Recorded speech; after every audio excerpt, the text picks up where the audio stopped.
adding and subtracting fractions.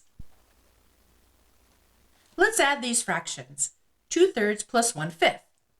And we're going to use what's called the butterfly method. I think you're going to like it. The first step is to create our wings by cross multiplication. Let me show you how that works. We'll take 2 times 5, which is 10, 3 times 1, which is 3. Then we're going to create our tail by multiplying the denominators. That's 3 times 5, which is 15. The next step is pretty fun. We're going to create fractions by writing each wing with a tail.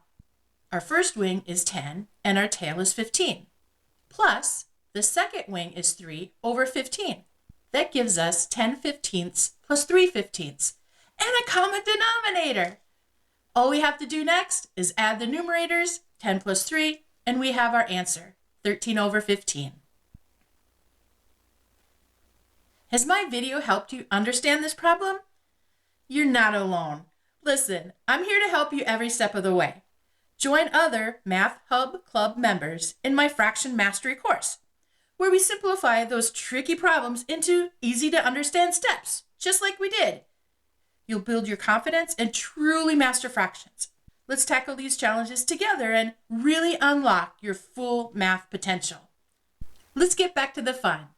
In the next one, we're going to subtract fractions. We're going to take 3/4 minus 2/9. The first thing we want to do is create our wings by cross multiplication. I'm going to take 3 times 9, which is 27, and then 4 times 2, which is 8. Next, we want to create our tail by multiplying the denominators.